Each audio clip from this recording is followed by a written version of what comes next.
So let me just start by saying thank you, everyone, for being here. And I would also like to acknowledge the land that I am on. And I live in Seattle, Washington, and the land that we are on is the Puyallup peoples, the First Nations of this region. And we can't also not forget the labor that was spent here. And I also want to say a happy Women's Day to all the women that are here, without whom we would not be here. I want to say thank you so much to the Women Ambassador Foundation and to you, Dr. Marilyn Sofocal in Howard University, for giving this young woman a voice. Also for allowing us to have a safe space to have an academic conversation that is not fueled by emotions. A conversation that's about resolving the conflict as quickly as possible. And we're not here to point fingers or play the blame game. We are here to take bold steps in a positive direction of finding common ground through dialogue. And so you said it perfectly, but I would also like to ask everyone to be respectful for everybody's opinions. We're here to have constructive conversations and make sure when people are asking questions that it is productive and adds to the common ground that we are trying to build. And yeah, comments and questions should really be about the next steps on how to resolve the conflict.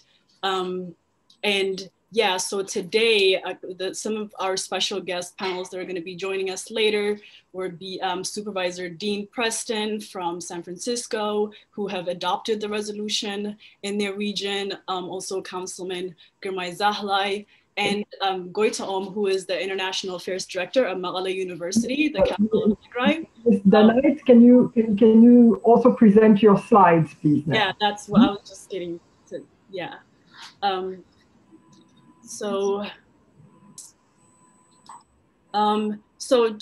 found some historical maps from Tigray in Ethiopia, or all of Ethiopia, before it was the Abyssinian Empire. And I don't know, can you see my cursor? Yes. Okay, so if you see right here, this is towards the top, and all the different regions are numbered. And if you look at number 6 is Tigray, and it kind of has Aksum is right here, Asmara is right here, and that kind of region was known as Tigray back in the day. And then when the Italians came, that is when these new borders kind of started. So we all of a sudden see a line right here, and Eritrea was then kind of created, to just make it short. So super historical things about Tigray and Ethiopia. Also the Queen of Sheba that everybody knows and loves. She's known as Bilisk in the Islam world, in the Arab world, and as Makeda in Ethiopia and in Tigray. She's a prominent figure, has been in Judaic, Islam and Ethiopian traditions. Also the Solomonic dynasty, her kingdom is referred to as both the south and the east of Israel. And the Aksumite kingdom also used the name Ethiopia as early as the 4th century, and the resting place of the Ark of the Covenant, whose Queen of Sheba and King Solomon's Menelik I, their son, brought the Ark of the Covenant from Jerusalem to Ethiopia during that time. And then the empire at that time also extended all the way to Western Yemen and Saudi Arabia and parts of Sudan and Northern Africa. And then Adwa, also a lot of people know the Battle of Adwa in 1896, which was when Italians were invading, and there was a big battle that was won by our kingdom. And then another historical aspect is Al-Nagash Mosque. It is one of the oldest mosques in the world, first in Africa. And there's a quote about the Prophet Muhammad realizing that he could not protect his own followers from the attacks that were happening in Mecca. He told them to go to the Habasha king, that there is a Christian king there. And he said that his kingdom is a just one. And inspired by the Ethiopian hospitality, he told his followers, and he instructed them to respect and protect Ethiopia, as well as live in peace with the Ethiopian Christians. And then obviously lots of conversation in the previous panel about the African Union, which was found in 1963 in Addis Ababa, making Addis Ababa the 3rd political hub after New York and Geneva. And I just based on the last comment or the last panel, I wanted to throw out that, yeah, the African Union is 70% of the funding comes from our former colonizers, basically, and the 30% that comes from member countries is not really paid because we're always at conflict. And so if we could figure out to fund the African Union ourselves, it has a beautiful, perfect structure that recognizes and is able to recognize everybody, really.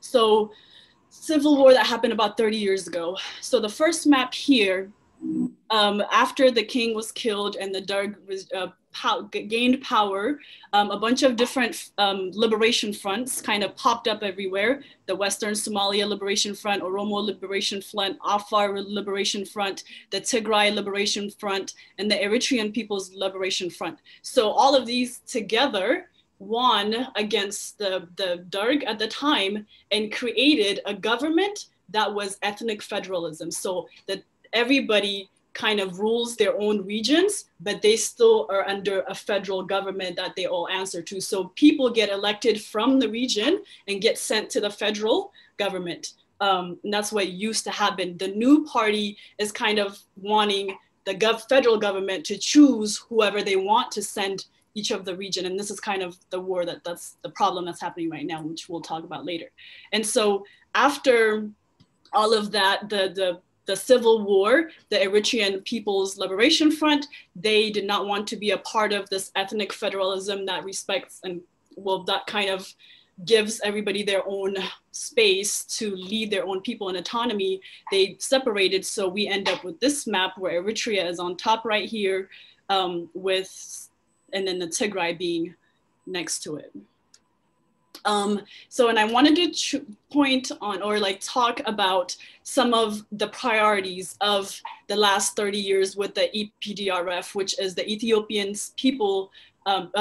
People's Revolutionary Democratic Front. That is what EPDRF stands for, which is the collection of all the different liberation fronts, which are the revolutionary groups. And so over the last 30 years, the main focuses have been on poverty, education, gender, affordable energy, innovation and infrastructure, and also partnership within the region. Especially on the innovation and infrastructure, that is really, really important because when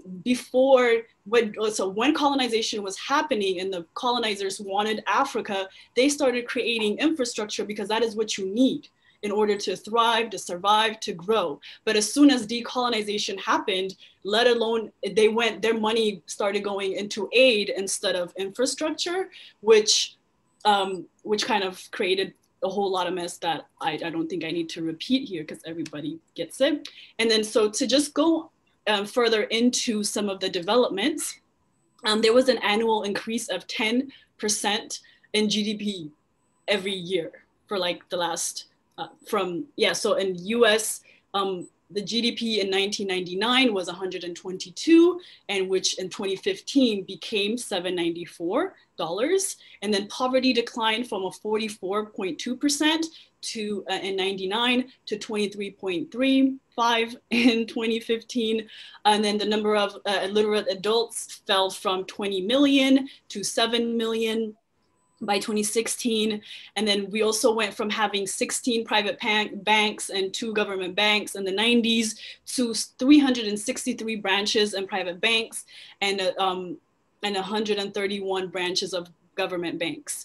And then also opened a lot of rural areas, saving centers, which are actually used by a lot of women. I'm sorry, I can't remember the name right now, but there was a doctor that was speaking, and she was saying how like we don't want to be used by political and merchant type of people to kind of get manipulated and get the diaspora money.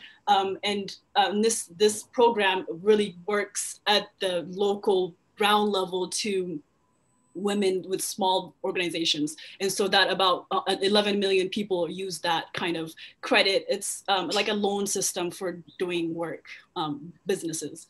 And so the next main thing and a big part of this conflict also is the GRED, which is the Grand Renaissance Ethiopian Dam, which is going to be the Africa's largest dam with a $5 billion budget, also supposed to create 6,000 megawatts. That's a lot, and that's enough to sell even electricity to Sudan, Egypt, and Djibouti.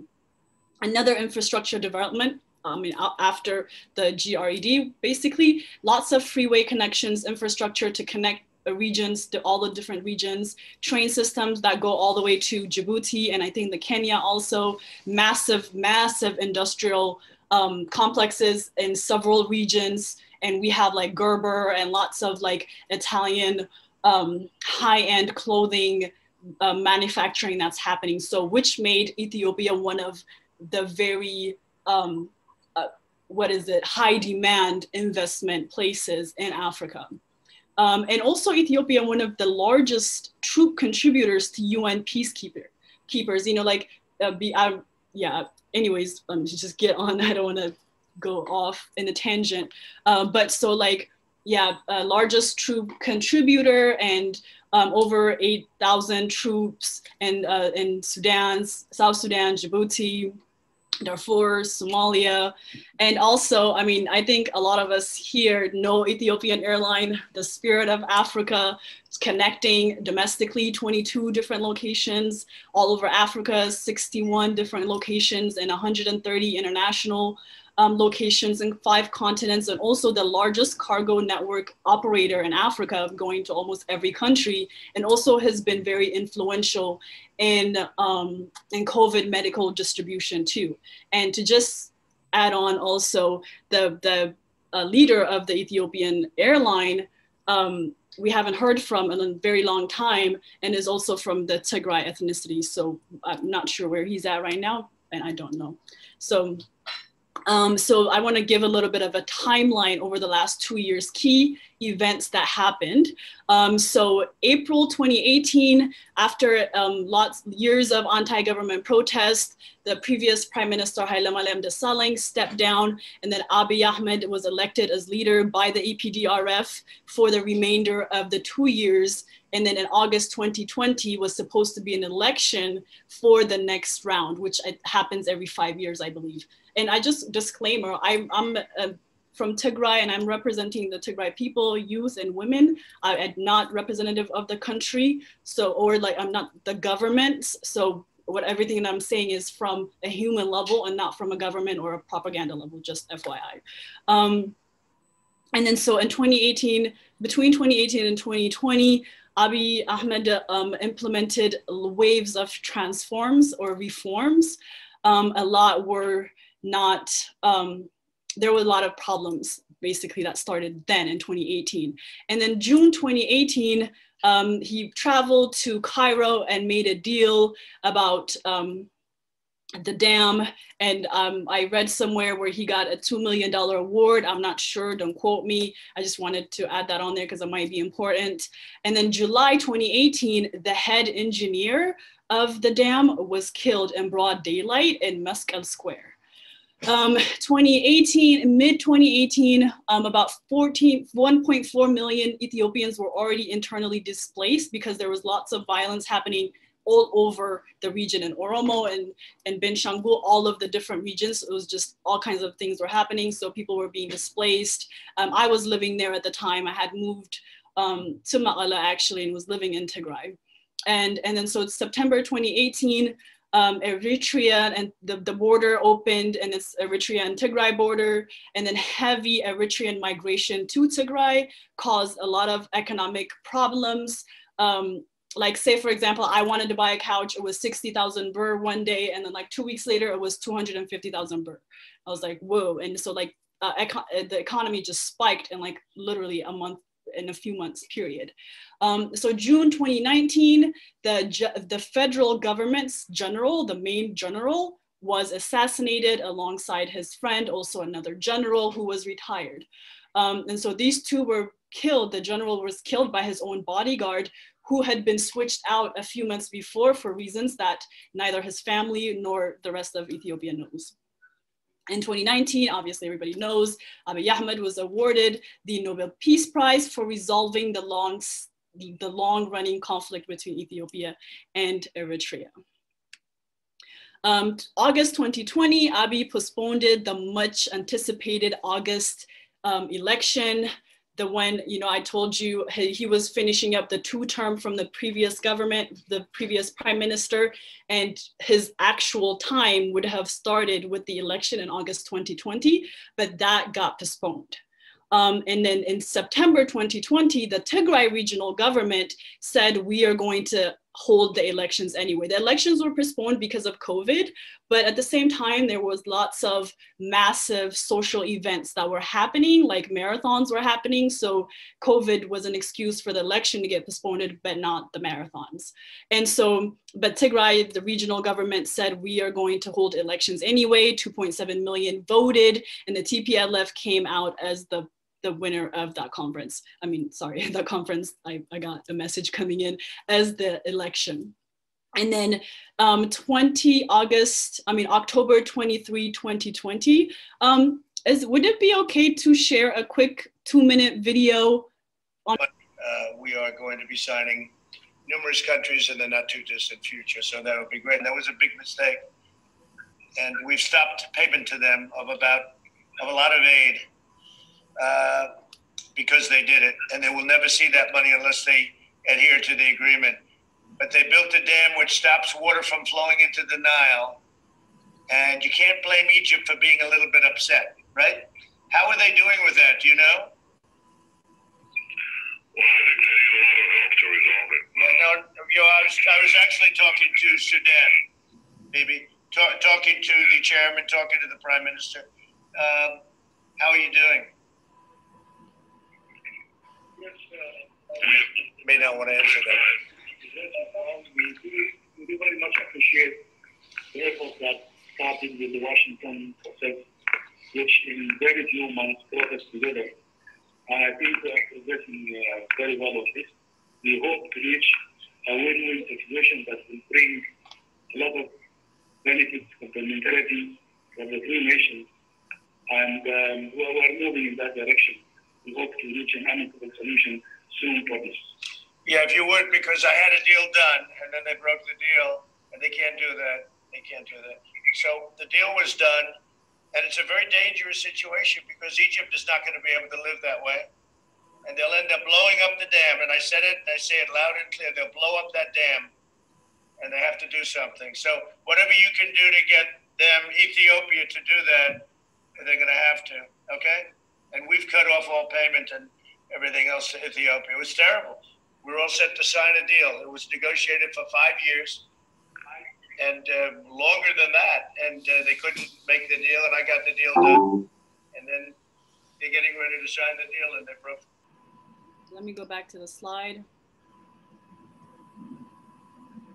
And so that is our timeline. Yeah, Trump comments about blowing up the dam. October 2020, Abiy Ahmed cuts the Tigray regional budget, accuses the TPLF at unlawfully holding their election polls.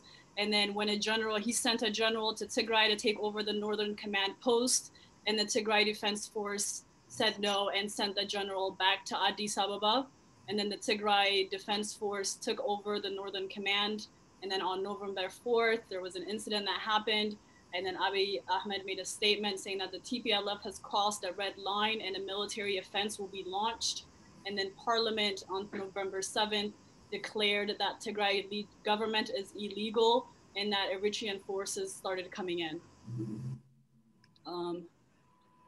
And so for this next slide, Doctor, could you give access to Goitaom because he was on the ground in Mekelle when things were happening, so I want him to be yes, he will speak after all the presentations because that was our agreement, because we said that very sensitive situation, the two ambassadors will speak right after you. Fine. This is his information. I did. Sure. Yeah. We will give space to everyone to speak after you speak and after Madam Ambassador and Ambassador after the two ambassadors speak. Yes. Perfect. So I'll just quickly sum up his words. And so currently in Tigray, we have over 50,000 people dead. Over 60,000 people fled to Sudan. I was actually born in Sudan 33 years ago in this similar conflict and the famine, all that happened back then. And so over 2 million people are internally displaced. and then 4.5 million are at risk of starvation right now. I apologize, there's alarm going on. And then currently in Tigray, that are the different forces that are there. There is the Ethiopian the Federal Defense Force, encircled the whole region, airstrikes, shellings of towns, villages, and heavy artillery. And then the Eritrean forces are there, and there's been lots of massacres, massive destruction, looting, and occupation of lands, and demographic change. And also the region 2 next to Tigray is the Amhara region, and their militia are also in the Tigray region doing similar things. There were some drone attacks, and the drones were found to be Emirati. And so there's that whole Arab connection world. And then we also heard about thousands of young Somali kids who were taken from from Somalia to Eritrea to be trained and fight in the war. And actually recently, the mothers of these young Somali kids have been asking, where are our kids? And they're probably not alive anymore. And so this is kind of the route.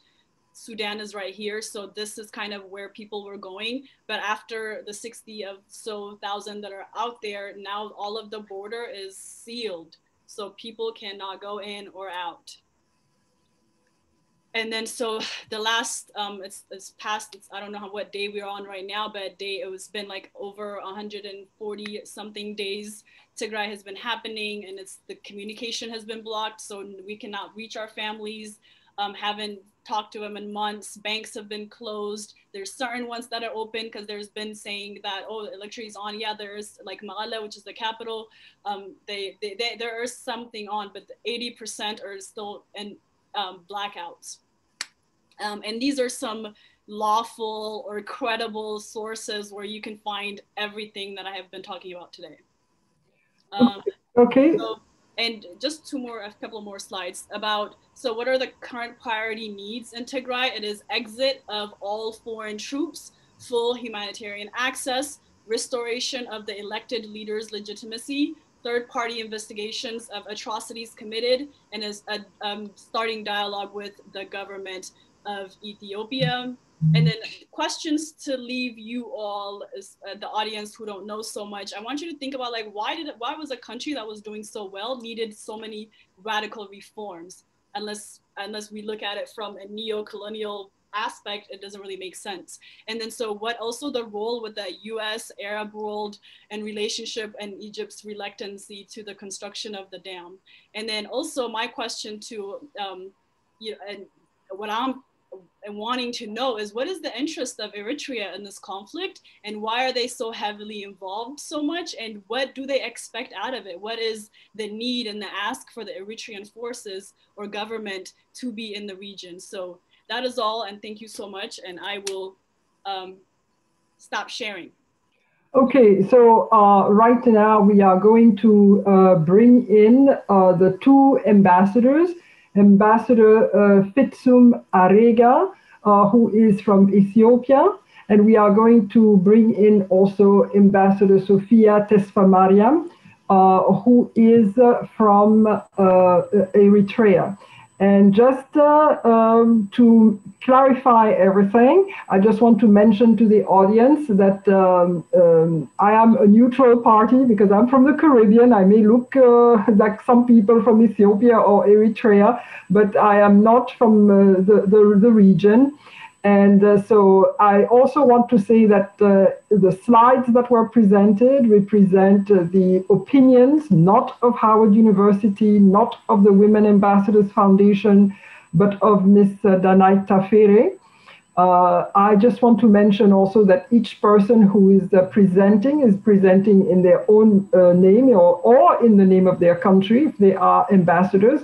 So opinions that are represented on this panel are represented by the people who utter them, and not by Howard University or by the Women Ambassadors Foundation. I just wanted to make that clear. Okay, so we are a neutral party here. So we will bring on Ambassador Fitsum Arega. Yes, I mean, thank you, Madam.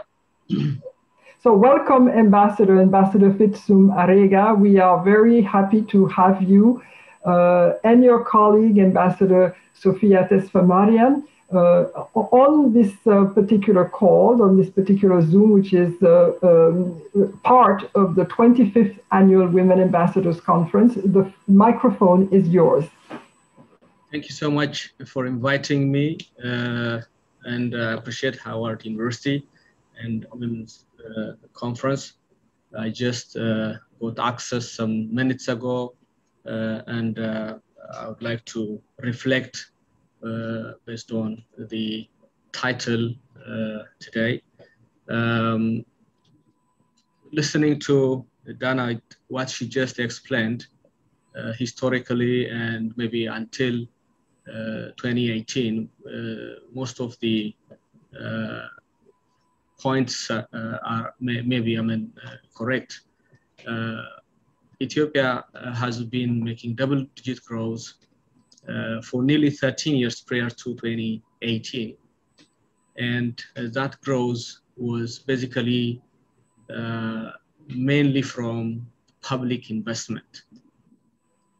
The government of Ethiopia was heavily borrowing mainly from China and other bilateral and multilateral institutions, and also pouring that investment through some efficient, some totally inefficient, like the METEC, the military enterprise, which is throwing a lot of resources without feasibility studies, and also deliberately looting money, corrupting, and due to that, debt service become challenging. The government was not able to repay loans, and the entire economy was stagnant. Ethiopia is 110 million people. The population is 110 million, and also a youth country. Job security becomes, or unemployment becomes a major problem. So due to that, and also politically, repression, human rights abuses were really driven mainly by government, which is somehow controlled by TPLF from inside out. And Prime Minister Haile Mariam himself confessed that when he handed over his power, he said, "I'm a free man now. I was not able to lead the country." So he was wise enough as African leader to step down because of the uprising from left and right. And also he was not able to sustain the economy, and also could not, because of the political structure, able to be inclusive.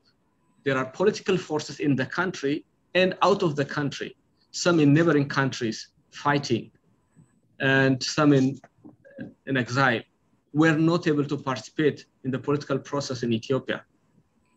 More than 10,000 people were in prison with a lot of harassment and human rights abuses. So corruption coupled with human rights abuses and unemployment, inflation, by beginning of 2018, the government was not able to lead forward. The only option was to step down, and the then coalition governing party, EPRDF, which TPLF is the core at the center, had to make an adjustment through a new leadership. And when Prime Minister Abiy, one of the PRDF coalition leader, was elected, deliberately TPLF was trying its all best not to allow this democratic election. Somehow he managed to get a majority vote, and once he took power, once he got to power, he started with reforming the challenges that his predecessor was unable to move forward. So he came up with a homegrown reform program, which is basically means to manage the macro economy in a better shape, debt servicing, rescheduling some debts, and also to refocus the economy in terms of it was public-led growth toward this private-led economy. So he was really focused to bring the private sector at a forefront by allowing access to finance, which they were really denied. Now, in 3 years, the share of the private sector access to finance was 45%, now reached to 75%. And also, there were a lot of inefficiencies in terms of completing public investments. There was lack of discipline, launching so many projects without feasibility at the same time and unable to finish. And that was hurting the economy to go forward. So he made a lot of reforms and also not to take much loan unless the macroeconomy guarantees. So he allowed, in terms of politics, invited all politicians in exile and released more than 10,000 prisoners and started to implement inclusive political space for all. It is here that the TPLF started to block the reform, was not happy with the reform the government was doing. The reform was even bigger enough to impact the neighboring countries, reached to Eritrea and signed a peace deal, which was a no peace, no war situation for nearly 2 decades. All these things did not make TPLF happy. And in many instances, they were trying to sabotage by instigating conflicts in the different parts of the country, and which really led them to the November 4 attack. On November 4, 2020, the TPLF launched a surprise and devastating attack on the northern command of the Ethiopian National Force. That attack resulted in the deaths and mass imprisonment and tortures of, a heinous crime of thousands of Ethiopian National Defense Force federal troops who were there for more than 2 decades defending the border, which is border between Ethiopia and Eritrea. And in response to that attack and to uphold the constitution, Tigray is a region. So to uphold the constitution, the constitutional order, the Ethiopian government undertook a law enforcement operation to bring with a clear objective to bring the perpetrators or the responsible TPLF cliques to justice and restore law and order in Tigray. In contrast, to delay this counter attack or this counter offense, the TPLF adopted destroying roads, bridges, power grids, telecom towers. We have a CCTV footage that shows they were deliberately damaging these resources. And later you hear them that the government did, interrupted internet, banking service, and the like. But that's not the truth. The truth is to delay the counter offense, they deliberately destroyed, including health facilities, major airports, even educational institutions, and many more. So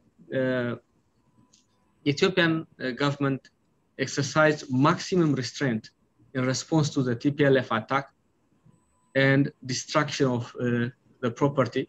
Even, the TPLF even offered ample opportunities to surrender and defend themselves in a court of law. A number of high-level TPLF leaders accepted the offer and turned themselves. They are now awaiting their trial. As you may also be aware, the government swiftly responded to normalize the situation in Tigray. Today, in many parts of Tigray, communication has been restored. Roads, bridges, and other infrastructure have been repaired. Prime Minister Abiy, 2 days back, presented to the parliament all the restoration of to normality, and the transitional government of Tigray, which will be there until new election, is closely working with the communities in there to revitalize the regional civil service. I have to mention here that the election in Ethiopia was postponed based on constitutional interpretation by the authorities who are responsible to do so. And Ethiopia will be one of the 76 countries in the world that postponed election on the basis of COVID. Once we understood the COVID and the way we should be handling, a new election will be happening on June 5 this year. So the election, under quotation, the so-called election in Tigray was not authorized by the election authority, I mean the electoral board, you call it, and it's just null and void because it was not authorized to conduct that election. So we consider there is no election and the claim is not right. There have been a number of challenges in restoring law and order and normalcy to Tigray region and providing humanitarian assistance because of some of the remnants of TPLF's distractions, prevention, and denying access, mainly in rural areas. But that has been now better by many standards. These remnants continue to engage in a variety of criminal activities against the civilian population. However, the government, in collaboration with the transitional government, has contained their capacity to engage in any criminal activity. There are also 10,000 criminals who were in prison, released or escaped, who are also part of some of the atrocities or criminal activities we hear in the region.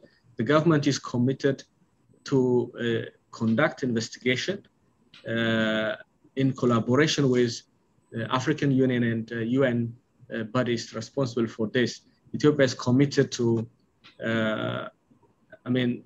its responsibility as part of the international community. I just want to say one issue on the involvement of Eritrea and finish. Eritrean government, when TPLF was attacking the federal, the Northern Command, they had to be vigilant to see how the conflict unfolds and to protect themselves proactively.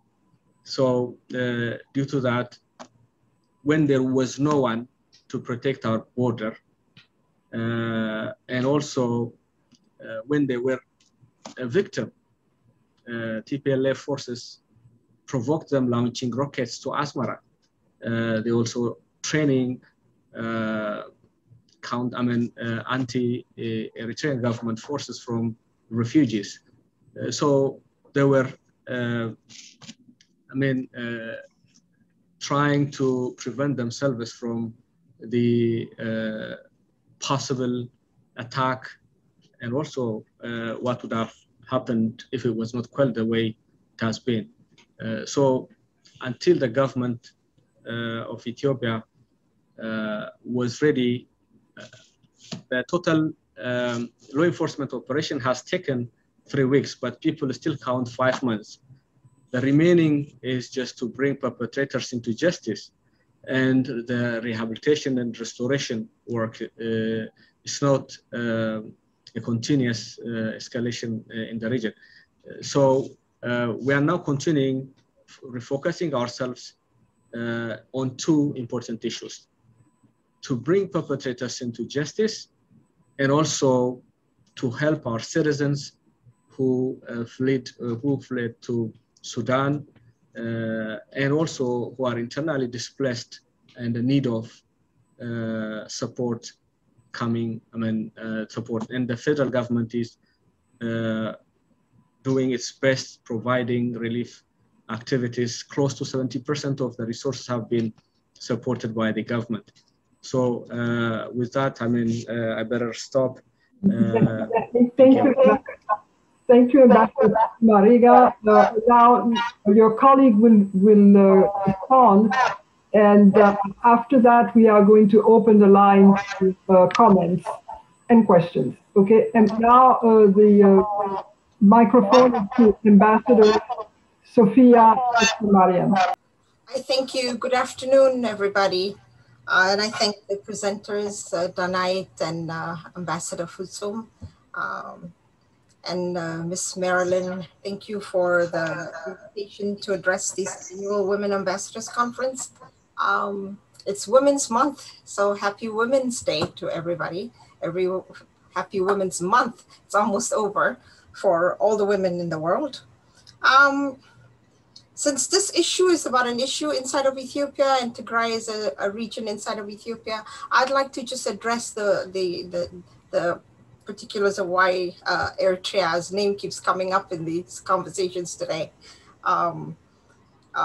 Eritrea went through a war with Ethiopia in 1998-2000, primarily because the TPLF regime at the time had launched a very vicious war of invasion and occupation that lasted 2 years and cost thousands of lives on both sides, Ethiopians and Eritreans. One way to resolve that issue was through the signing of the Algiers Agreement, which came in December 2000. And in accordance with the Algiers Agreement, the delimitation and demarcation of the border was going to be done. And both sides appointed judges. And in 2002, the Border Commission delivered its final and binding verdict on the issue of Badame and other territories that at that time the TPLF had said was contested. So as far as Eritrea is concerned, there are no border issues with Ethiopia today. The final and binding delimitation was done in 2002, and the demarcation was completed in November of 2007. But since 2007, and even since 2002, the TPLF regime at the time refused and rejected the final and binding decision of the International Boundary Commission. And that lasted almost 20 years of all kinds of excuses to revise the decision, amend the decision, even discard the decision if it was possible. But it was a final and binding decision. The judges were not given any way out of making decisions based on geography or relatives. You know, African borders are African borders based on colonial borders that the Europeans created. It wasn't created by us. It's created by the Europeans, and Africans have paid a high price for these borders that have divided families, divided villages, divided states. But that is the reality in Africa. And Eritrea was an Italian colony. And since 1890, it's been an Italian colony. And finally, when the Italians left, we were put under a British administration. And after the British administration of 10 years, we were federated with Ethiopia, despite the pleas of the Eritrean people for liberation. And when our pleas were not heeded, and when the United Nations would not recognize our right to self-determination, the Eritrean struggle began, and it took 30 years to liberate Eritrea. So in 1991, along with many other Ethiopian revolutionary groups, the government in Ethiopia was unseated. Eritreans held their referendum 2 years later, and Eritreans voted overwhelmingly for total independence from Ethiopia. And that's how Eritrea is today, an independent state living next door to Ethiopia and wanting to live with our neighbors, our immediate Ethiopian neighbors who are from the region of Tigray in peace. Unfortunately, the situation in Ethiopia, and both the Ethiopians have described it aptly, but when November 3rd, 4th attack on the Northern Command came, those troops were forced into Eritrea. The Ethiopian troops were pushed inside of Eritrea. So Eritrea was defending itself and had to actually take these troops in who were some even naked, and dress and clothe them and feed them and send them back into their country to continue their law enforcement operations. So Eritrea's involvement was not because we had an issue with Tigray or we had an issue with Ethiopia. It was forced on us when the TPLF attacked the Ethiopian command. There's a sizable Eritrean population that lives in Tigray in the refugee camps. We don't have any qualms about their treatment or their whereabouts, because the Ethiopian government would be responsible for them, and also the UNHCR that operates in that area. So I don't know what else to add to tell you other than the two peoples, the people of Tigray, the people of Ethiopia. The people of Ethiopia and Eritrea are destined to live side by side each other for generations to come. Finding a viable solution to border conflicts and border governance, for lack of other terminology, goes beyond just delimitation and demarcation of these borders. And so the border settlements, the governance in the areas, the border transport is something that both the government of Eritrea and Ethiopia are working to institute. We're working on our trade relations. We're talking about our border security, and it's something that would be beneficial for both peoples and for that region. You know, if we're talking about regional integration, at some point the borders are going to open and the people are going to be moving freely and moving throughout the region. So let's not, I'm not very good at revisionist history. I don't want to go back to the colonial period and talk about what the Italians and what the Europeans did and all that. We're here and now, and today we have two countries living side by side each other. And the Ethiopian government since 2018 has been working in earnest with the Eritrean government to stabilize the peace, secure the peace, consolidate the peace, and bring the stability that the region desperately needed. On the other hand, the TPLF group in Tigray seemed to be stockpiling their weapons, training militias, using funds for, instead of developing in the country, they were stoking tensions. You know, the cyber rattling is just amazing. It's almost like the whole world was taken over by this noise, which is really what it is, noise. And it was, some of it was, it definitely can trade the minds of people, and especially the young, if they're not careful, because there was a lot of misinformation, there was a lot of disinformation, there was a lot of malinformation in the media.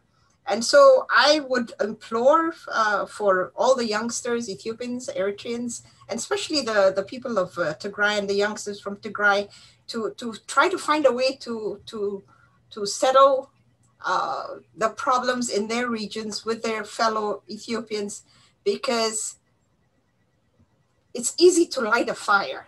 It's very hard to put it out.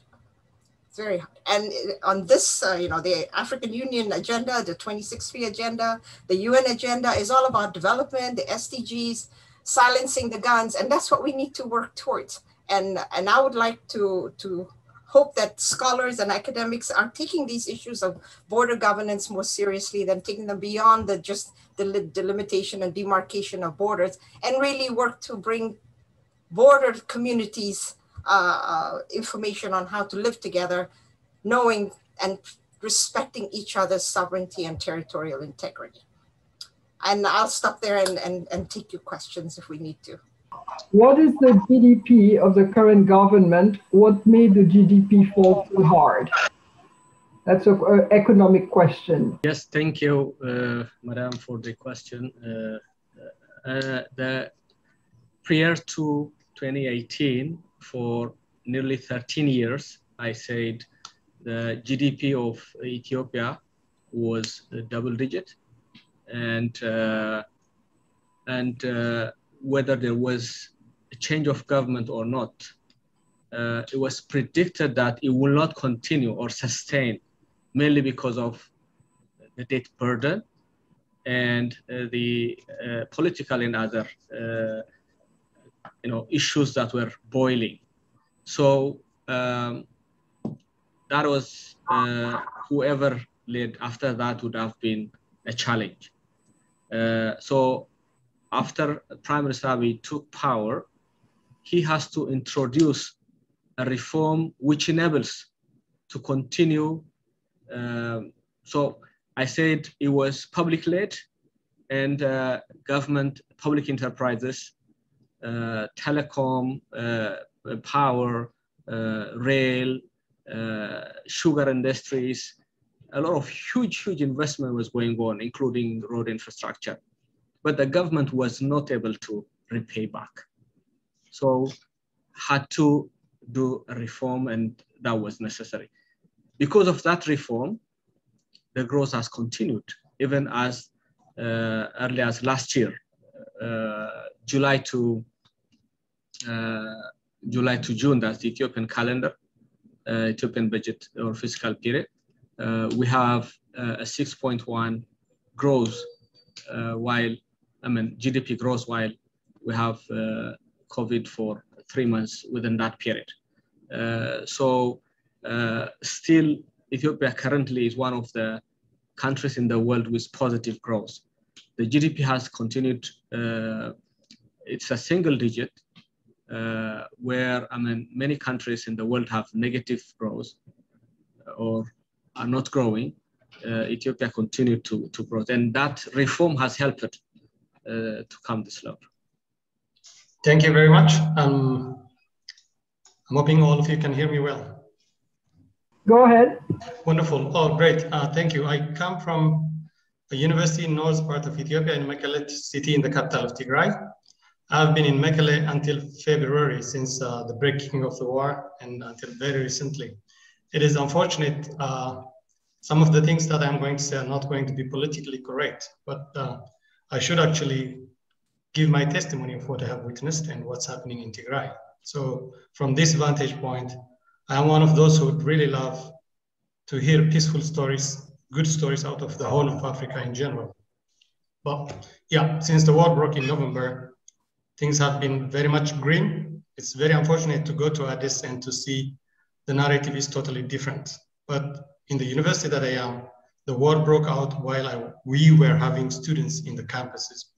And it was a very dark time where it really was very difficult for the leadership of the university to really handle all these news coming from various angles.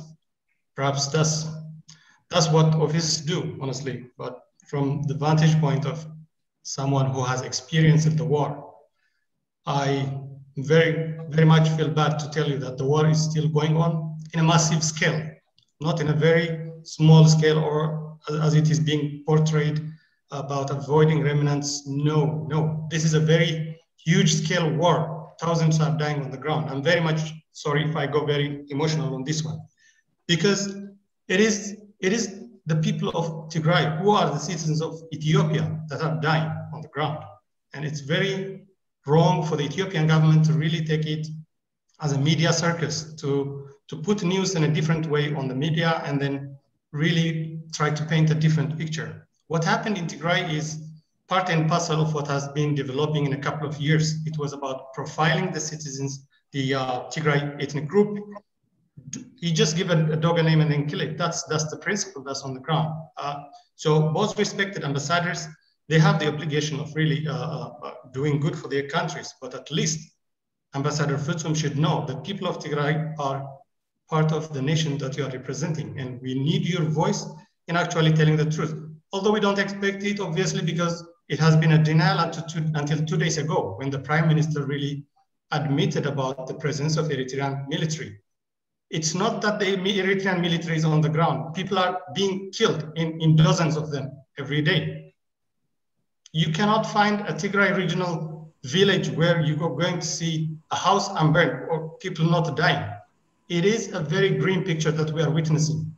And we need to have a voice. It's women who are being raped. The UN put a number, 10,000 women being raped. Hospitals in Tigray being destroyed.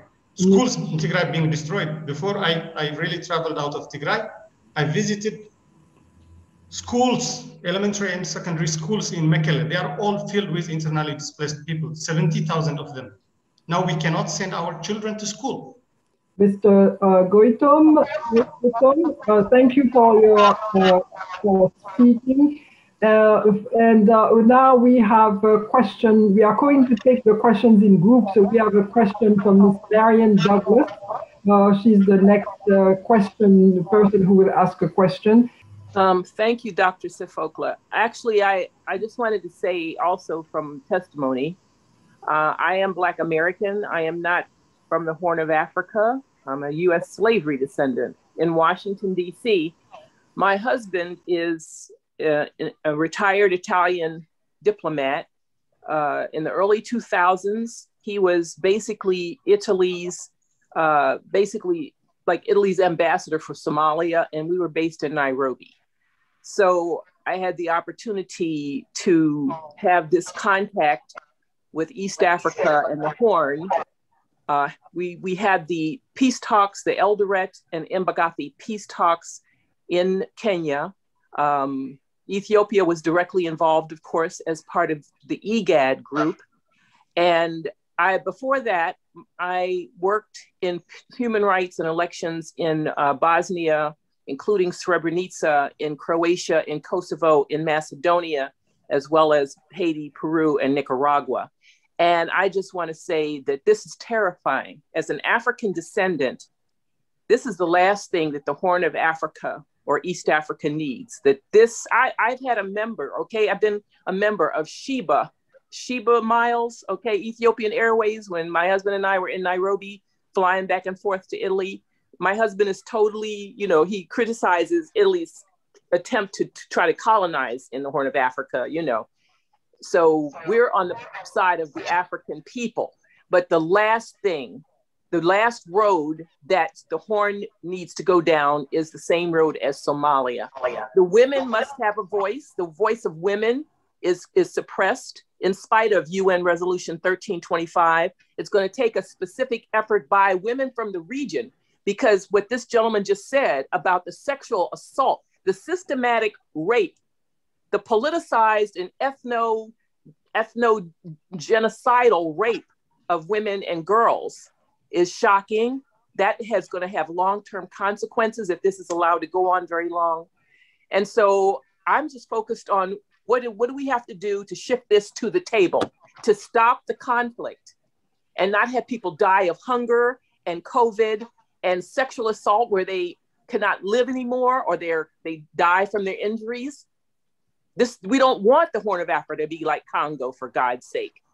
So what do we have to do, including women's voices, organized, to take this to the negotiating table? Thank you. Thank you, madam. Thank you for the speakers. The attack that happened, the heinous attack that happened on November 4th is, I don't know how to explain it. It's a treason. It's insurrection in a very big, moment. There is American way. There is no negotiation with terrorists. What happened was to attack the federal military and also in a cruel way to run over the soldiers by heavy trucks. It's unheard of anywhere. It's embarrassment to the entire nation and to the entire world. I don't know how, this kind of atrocity, how this kind of heinous crime is perpetrated on the soldiers who've been guarding the border for nearly 2 decades. This is really, really touching. So we are discussing on what happened after, but who started it? Why they attacked the federal force? It all began there. So the government have many times called for surrendering and still is making that call. So it's ready for peaceful way through such kind of arrangement. Thank you. I am going to read one question and I'm going to take also another comment. So one more question from Ms. Fana Mibratu. The question is, a couple of days ago, Prime Minister Abiy has mentioned that he can't guarantee President Isaias border security and won't be able to order them to withdraw. Can Ambassador Fitsum elaborate what he means by what he means we are just left with bringing the perpetrators to justice? If the Prime Minister is saying he can guarantee peace in the region. So that's one question. We have another question. Somebody raised his hand, and his name is Mr. Excuse me if I butcher names. Neamin Zeleke. Okay, thank you. Can you hear me? Yes, we can hear you. Happy Women's Day, Dr. Sophocles. Thank you very much for giving me this chance. I would like to make brief comments. What is glaringly absent from the presentation that was made, and we have to be clear about the facts and the genesis of this conflict in Ethiopia, which we don't see in most of the international narratives. Number one, the TPLF dominated the economy, the military, and the security. A group that claimed to represent only 6% of the Ethiopian population literally controlled and dominated over 40% of the Ethiopian economy, over 80% of the security and military leadership, and in effect, a deeply captured state. This is the fact. The highly repressive regime and the corrupt regime also presided over widespread human rights violations, which were the drivers for the popular revolt and uprising that led to the change of government. Now, the genesis of the conflict in Ethiopia, the Tigray region, has to do with a group that dominated Ethiopia and lost its undue power and privilege. That the underlying reason for the current conflict is therefore its unwillingness and inability to accept to live as equal and to accept the reform measures of Abiy government that replaced TPLF-dominated EPDRF. We have to reckon with these facts. When we address the current humanitarian situation in the Tigray region of Ethiopia, what is glaringly absent are the aforesaid facts. Now, coming back to the humanitarian human rights concerns, these are legitimate concerns. As far as I know, and Ambassador Fitsum has also explained, the government is committed to address, along with its international partners, to address both the human rights violations, alleged human rights violations, and also deliver for our people in Tigray. The Tigrayan people are our people, our brothers, our sisters, our mothers, our fathers. We Ethiopians in diaspora want to us, the government want to us, and it is doing its utmost. But in America, you would not negotiate with a terrorist group. The terror, the heinous crime, the massacre, the slaughter of thousands of Ethiopian soldiers in a surprise attack. Soldiers who for 20 years fed, built schools, clinics in Tigray. They were attacked while asleep by surprise attack, massacre, slaughters in thousands, and thousands of non-Tigrayans were killed by TPLF militia in Western Tigray. These are the facts, and the US and Europe, who are trying to arm twist the Ethiopian government, would not negotiate with such a terrorist group. So they have to be persecuted, they have to face justice, and the international community has to recognize the fact there is no moral equivalence between an insurrectionist terrorist group that committed so much crime and the federal government that's trying to enforce the rule of law in Ethiopia. Thank you very much. If you see the map of Eritrea, you have to pass the entire Tigray to reach to Eritrea. So on the border, and in many parts of the region, as is the case in the country, Ethiopian Defense Force were positioned, and they were also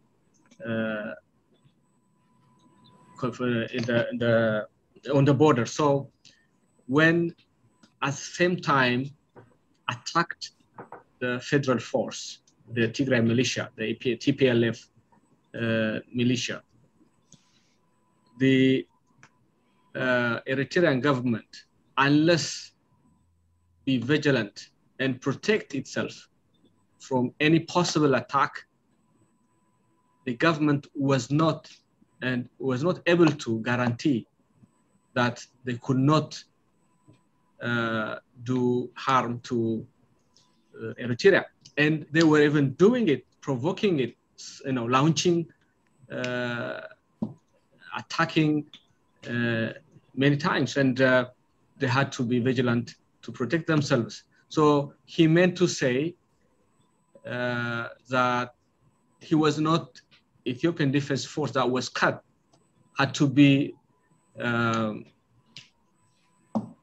backed by mobilized force from other parts of the country. And to do that, it took 3 weeks. So the government was saying we're not able to guarantee while the Ethiopian forces were advancing. So they had to defend themselves from any possible attack. That was what he meant. Thank you. Well, Ambassador Selassie from the United Nations, Ethiopian Permanent Representative, good afternoon, and thank you for organizing this session.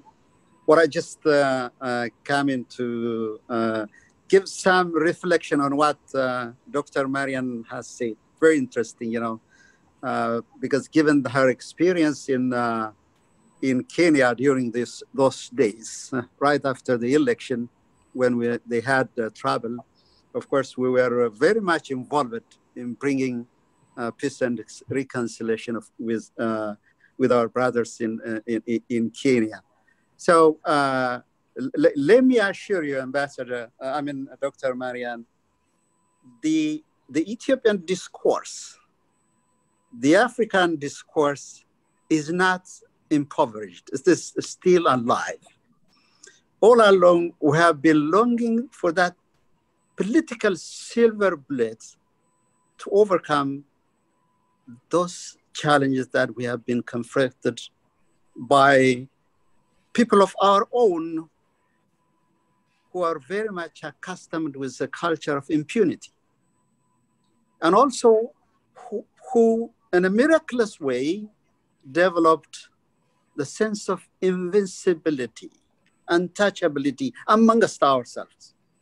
That was indeed the challenge we faced. But having said that, over the years, we have been taught not how to live together, but to die together.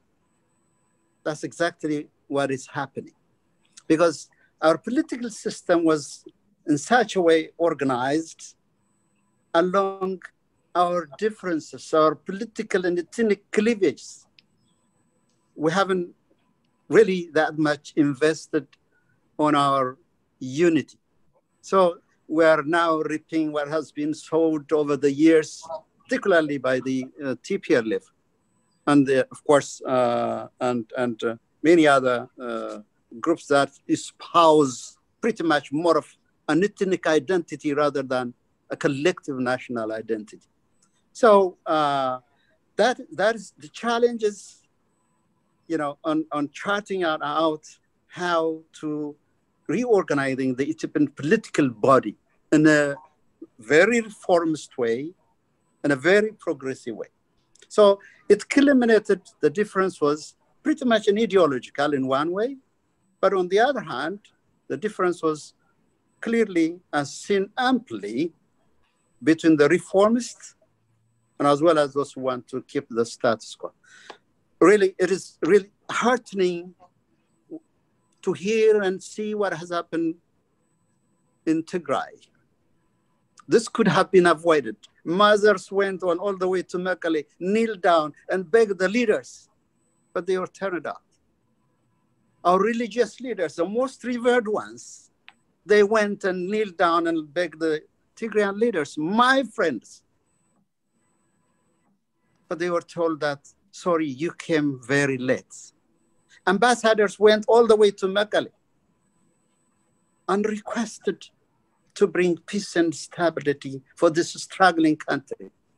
But they refused because we developed that culture of invincibility for over 30 years. That's where we are very much challenged. So, regarding, sexual violence, it is really deeply, deeply hurting. What has, we don't have that chilliness in our soul. We're people of morality, high values. We cry when the young in my cadre, over 1,000 daily laborers were deliberately slaughtered by TPLF youth group. That was painful. I belong to the, my mother is from that area, I come from that place. It was so painful. And also our girls' dignity was violated. We cry because we care. But those who perpetrated this heinous crime must be accountable and brought to justice. The only political way, as I see it right now, it could involve in a different direction, is that for my brothers and sisters in Tigray, particularly the leaders of TPLF, many of them are a close friend of mine, lay down the arms. You don't need it, we don't need it. For God's sake, hand over yourselves. Come back and help rebuild the demolition infrastructure. If you have truth on your side, let's sit in the rule of courts. So I assure you, we don't have that chilliness. We have the higher value, moral, but we are confronted as we did in the past. So thank you, Dr. Marianne, for bringing that experience. This is my reflection, and thank you for taking quite a time. Actually, I wasn't going to answer that question. I was trying to make a comment, but I couldn't figure out where I needed to put the question and do the pause. But what I wanted to say was with Eritrea, there was a lot of provocation to get Eritrea involved in this internal conflict in the Tigray region, and Eritrea has managed to resist it. But we do protect our borders, and we have to keep our borders secure, and we had to also prevent the spillover of this conflict, which would not bode well for anybody in that region, and that's the reason earlier Ms. Danite was asking what is Eritrea's want in this. Eritrea wants to protect its territory. We've had 20 years experience of TPLF hostility, so understand that our people have suffered at the hand of the TPLF regime. Over 80,000 of our people were deported from Ethiopia because they were Eritreans, and that is ethnic cleansing, if you want to give it a term. And so at the height of the war, a lot of ugliness took place. There was rape committed, documented rape. ICRC documented a lot of rapes in the border towns when the TPLF regime crossed the border. So we have to protect our people from a repeat of what happened in 1998 and 2000. And now that when things settle down in Tigray and the peace operation and the rule of law operations are moving forward, Eritreans will be happy to work with Tigrayans and the people across the border. Because like I said earlier, these issues of border populations has got to move away from my territory, your territory, and learn to live within these border towns in peace if we're going to prosper together. if we're forever going to fight over little pieces of territory and not respect each other's sovereignty, then Danite's generation and Danite's kids and others are not going to be able to live next door to each other in peace. So it behooves everybody to work for peace in the region and to tell the truth about issues and not exaggerate them and confuse them. When issues are exaggerated, conflicted, and the last couple of months, we saw a really, and Ambassador Taye can attest to that, at the UN, it was like, where do we go? You know, which news channel are we supposed to pay attention to? Which news report are we? You're flooded with letters, you're flooded with statements, you're flooded with all kinds of information coming to you from everywhere. It can get very confusing when the truth is being blemished and the truth is being mishandled. So I am hoping that the younger generation, since it's your country and it's your future, and the future of the young generation of Africans. And if we want to raise Africa to be the peaceful continent that we want it to be, then I want everybody to think in peace terms instead of war terms. When you get up in the morning, it would behoove you to think about what a peaceful Horn of Africa would look like, not where would I be without this, little parcel of land or something. So that's my take on that. But on the issue of women, yes, the gender violence, we talked about it the entire month at the UN. It was one of our topics in almost all our CSW conversations. And with the COVID and gender violence and women staying at home, the violence against children. But from what I've been able to read and what I've heard in the past, this is not something new that happened yesterday. There's a systemic system of violence against women in the Tigray region that has been reported to the UN as far back as 2019, 2017. There are dozens of reports already at the UN about that. So yes, the issue is there. We will not ignore it. It's not something that needs to be shoved under the rug. Today, this time in 2020, 2021, women's rights are important for us. And with the Women, Peace and Security Agendas, Resolution 1325, and the CSW session, especially now coming to an end today and tomorrow, the issue of women's rights is important to us. And the women at the UN are speaking out loud on those issues for all of Africa, not just for our own countries, but for all the people in the region. I thank you. Hello, yes, there is one person who raised her hand and her name actually, my question is Magda. answered. Can I get my question answered by the Ethiopian ambassador? Yes, yes, okay. Thank you. May I? Sure, go ahead. Thank you. Ambassador, His Excellency. Yes. The question that I raised is, she's quite, she said, got it from social media about the PM talking about women issue, rape issue. From his track record, you can see how he is a champion of women issues. When he established his cabinet, he started making, a cabinet 50% women, and also all along the government, he enabled women participation. And as a father of 3 girls and an adoptee of a boy, he has been always promoting a women issue. And he is doing his best to bring perpetrators of these atrocities to justice, whoever that might be. He made it clear on his speech you just mentioned regarding how to build nation state, or how to bring identity into national identity, work together. I think this is a project we have at hand. Ethiopia is a country of 80 ethnic groups. Now we have a federal arrangement, 10 regional states based on ethnicity. Still it's up to the politicians to take us forward in a better way, that suits for the entire people to have a better future. The constitution has been there for nearly 20 years, and there are so many issues that have been raised. So we have, for the first time, we'll have an inclusive election where most of, or all, I may say, political parties will bring their ideas to the table for the future and betterment of the, the country.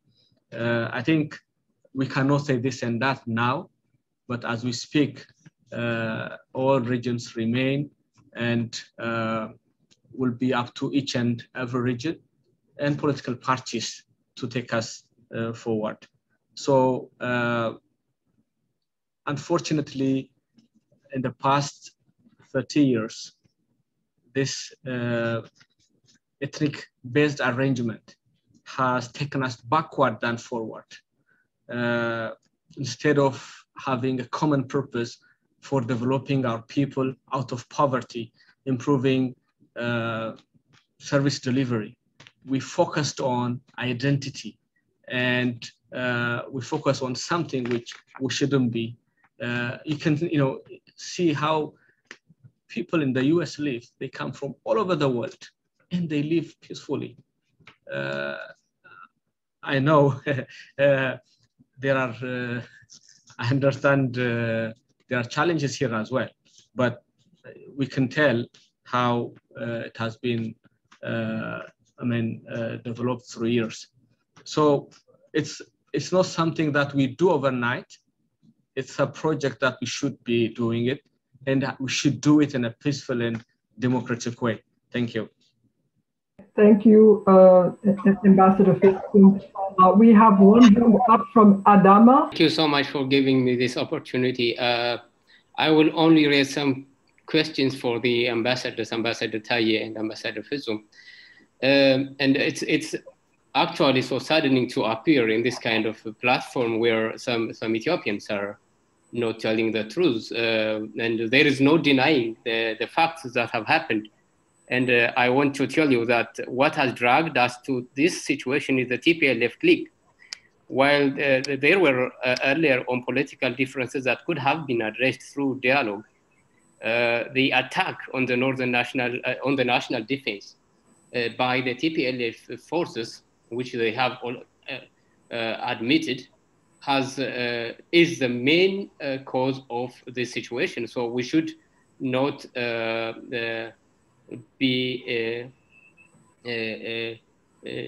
we should not be trying to hide that fact. But my questions, first, why did the TPLF resort to force? Because this is important. Why did the TPLF resort to force by attacking the National Defense Force instead of resolving the political differences through dialogue, as it was invited by the Prime Minister and as it was requested by the elders, mothers, and religious leaders earlier on? This is the question that I want from the ambassadors. And the second question is why, what instigated the TPLF to organize a group of Tigrayans, youth, as Ambassador Taye has earlier on said, called Samri, and massacred over 600 civilians who had nothing to do with the conflict? And why is not there so much report about this ethnic-based massacre against the non-Tigrayans and mainly the Amharas?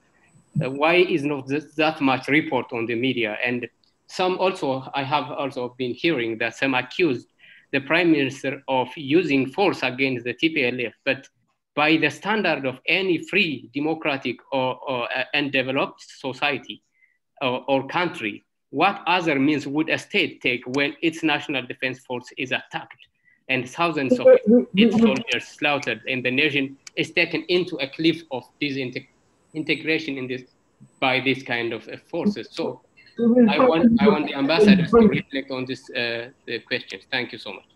We had another question. And it's saying, I think she might be referring to Ambassador Sofia Tesfamariam. It says, with all due respect, the deportation can't be equated with genocide. Also, facts matter. Many Ethiopians are also deported from Eritrea. I think that was from the previous comment. Okay, thank you. And both questions are addressed to the ambassadors. So could the ambassadors reply to these questions? Thank you. Thank you. On the first question by Adamu, why did the TPLF resort to force? I think they know better, but what was in mind, we can imagine, is that they have been in power, enjoying for nearly 3 decades, and they want to continue. They want to continue with iron fist. So anything less, they wouldn't accept. The reform was about equality, and they want to continue to be superior. That's what I guess, but they know better, and I think they have answer to that.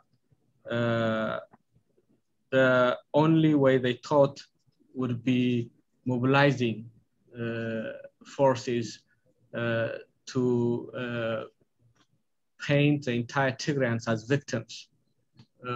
So they were claiming that they are the saviors for the Tigrayans, which is not the case. I think they want to somehow hide into the ethnic shade than revealing their true self. I think it will be, time will reveal, and it's revealing. What they have done is a heinous crime, and I don't think the Tigray people will take that responsibility because they haven't participated in such crime. It's unfortunate to paint that picture to the entire Tigrayan people.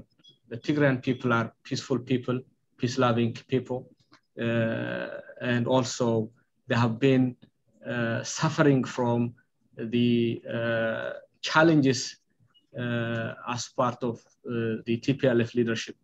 1.8 million people were living on safety net program under TPLF rule. So to claim now they are their savior is in many ways unacceptable. Yes, there were progress in many fronts. We have discussed it earlier, in infrastructure, in economy, and when we see it into improvement of the life of the people, it has been negligence. I mean, so I think that's what I would like to say on that point. I'm going to just read the 3 questions and you can answer them as you can, Ambassador. So one is, according to Amnesty International, Eritrean troops has carried out mass killings of civilians and raped girls as hounds, as age, I think it's supposed to say age 8, and women as old as 86. Women's voice is oppressed, and they are living in terror. What is the government doing to protect civilians and women? And the other one is, according to international media outlets, ENDF has carried out mass killings of civilians, women raped, heritage sites bombed and looted. What is the government doing to avoid collateral punishment of civilians? What is the government doing to bring people that carried out these mass killings and rapes to justice? Ambassador Fitsum has mentioned that the election is going to be inclusive. However, a lot of political parties are behind bars, and so many politicians have stepped out saying that the government has silenced their voice. How is this going to be free and fair election? Okay, and Ambassador Selassie Abdi and Ambassador Fitsum, as well as Ambassador, we have the privilege of having 3. Anybody can jump in. So yeah, pick up the mic. Yes. Let me answer on the Eritrean issue, and then I'll allow my Ethiopian colleague to respond to the Ethiopian questions. There have been so many accusations against Eritrea over the last 2-3 months. And the key word for me is they're allegations that have not been substantiated by anybody, by anyone. And it's coming from these echo chambers on Twitter, on Facebook, They're using pictures from other stories in other parts of Africa, other stories from other people. The more you deny the issue of rape in Tigray before this conflict with the TPLF and the central government, I think it would give them a better picture and a better grasp of what's really happening in the Tigray region amongst the Tigrayans themselves. It's not in the culture of Eritreans. It has never been. Eritrea has very strong laws against rape. And in all the time that Ethiopians in the 30-year war with Eritrea, when there were thousands of troops all over, there's never been torture, there's never been rape by any Eritreans. And Eritrea is one of the countries in the world that on record shows very low rates of rape, because our soldiers live amongst our people. They don't live in barracks. They don't live in isolated places. They live amongst the people. They're our children, they're our sons, they're our fathers, and rape is not condoned in Eritrea. And we certainly do not condone rape in any country, in any place. But Eritrean soldiers did not rape anyone in Tigray because they're at the border. They're protecting their border. They're not in the cities. They're not in any of these places. And, you know, Amnesty International, Human Rights Watch, everybody has their own reporting standards. And for whatever reasons, the standards have gone rock bottom as far as getting the correct information from these two agencies. And we would like to see more concrete evidence. We would like evidence to come in so we can take precaution and we can take action against perpetrators. But if the cloudiness around the news and the information is being deciphered in echo chambers as opposed to openly and really having independent investigations of these assaults and cases, then we get nowhere beyond blaming and pointing fingers. As a woman, and then as an Eritrean woman who has worked with women and young children and youth for the past 20 years, it is not something that we condone. It's not something that we actually want to fight for other people's issues of sexual violence and gender-based violence in their cities. So it's not something, it's alien to our culture, and the news and the media cannot make it our culture when it's not. And I'm only here to say, if there is evidence, you have my number, you have my office, bring it to me, and we will follow through. I thank you. We have three people who have their hand up. We have somebody by the name of Hoon. We have somebody by the name of Alan. Other questions to the Ethiopian ambassadors? Yes. Okay, go ahead. Thank you. On the allegations to ANDF for Ethiopian Defense Force, again, the Ethiopian government, has made it clear anyone who participated in human rights abuses will be responsible. They were not there to, their track record at the Ethiopian National Defense Force shows that they're disciplined. They have been everywhere supporting the UN peacekeeping mission. Ethiopia has contributed the biggest peacekeeping mission in Africa. And the track record is they're very disciplined, and this kind of allegations doesn't fit them. But somehow the Amnesty's report, the technicalities, the methodology, we have problems because they were not there physically. They were taking testimonies from refugee camps, and also they are welcome to, now we have invited UN, AU collaborators to join the investigation. So the Ethiopian government is committed to bring those who have committed such crimes to justice. So far, the Ethiopian Human Rights Commission, which is an independent institution, have issued a preliminary report admitting some of these challenges. We are really sorry for that. And those who have committed, whoever this might be, will be responsible. I mentioned earlier, if you remember, there are 10,000 incremented criminals escaped from prisons that could have also contributed to such crimes. When TPLF left the city, the entire, TPLF is a kind of a communist party where you have the entire militia, police force, all melted away. So because of that, the people are really in need of peace and security in their localities. So those kind of crimes, there is a high possibility. On the election, this is, I can say again, is the first of its kind in terms of bringing different views. I'm not saying this is a perfect one, but all who could participate are invited. And the question assumes there are prisoners, political prisoners, but there are still some politicians who were responsible, who are defending. There are some crimes committed, killings of people.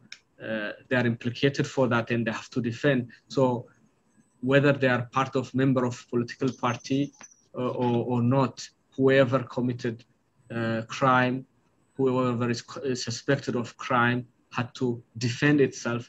And those people, the person who asked this question, I assume is referring to those people, and they are defending themselves now. And their party declined to run for the election, but we have 47 parties registered contesting the next election. So in the past, TPLF have been 100% controlling the entire parliament, but we have now some step forward, and we expect this every 5 years to improve. And I believe we are in the right direction. Thank you. Thank you, Ambassador. We have 3 people who have their hand up. We have Mr. Tilahun, Mr. Goitom, and Alem K. So who of the 3 would like to speak first? Thank you, Professor. This will be a very difficult situation to definitely go against all these corroborated efforts of silencing what is on the ground. We are not here for a political debate on who did wrong, who did right. I am voicing on what is actually happening on the ground, what is happening to the people of Tigray. As part of Ethiopia, these people were supposed to be prevented by the Ethiopian military force, not being killed by them. We have heard so many stories denying all reports. It is until 2 days ago, all governments were denying the presence of Eritrean forces in Tigray, while many others were being vocal about it. So to undermine the reports of these international organizations would be wrong, because at the end of the day, these governments are admitting to what's on the ground. So it's a bit by bit, things are coming to reality. But in the meantime, it will be perhaps a wrong side of history to participate in silencing voices of the actual atrocities happening on the ground of Tigray, because at the end of the day, these facts will be coming out, and it's going to be, it is going to be one story of betrayal of the nation, the century, happening on a certain group of people. And Ambassador Fitzum, you have been part and parcel of really disseminating these fake stories about Eritrean troops not being on the ground, and it's good to hear that you are admitting, of course, the government has already admitted. So let's not really paint a new story on the people of Tigray that has never been there. To depict the victim to be blamed and to be a victim, that's a totally wrong thing. Rape has never been a culture in Tigray. It has never been a culture, and this is going to be verified. That's one thing that we call. I'm very sorry we don't have someone representing the TPLF here, but as someone who comes from Tigray, was on the ground, I tell you, I also belong to that people. Rape has never been a culture. We are a very religious society, and I don't know why Ambassador Sofia really tries to demarcate the people of Tigray from the Eritreans. It has been a very culturally and language-wise similar society. Perhaps it would be good to depict a rather good picture on the ground with regard to the people. But for the atrocities that are happening on the ground, reports are proving it, international media is proving it, and depicting a wrong picture of everything. It is a matter of time until the reality surfaces. But in the meantime, innocent people are dying on the ground. People are being starved. Services have been really shattered because there was a deliberate destruction of schools. There was a deliberate destruction of hospitals. Everything functioning at 15%, 20% now.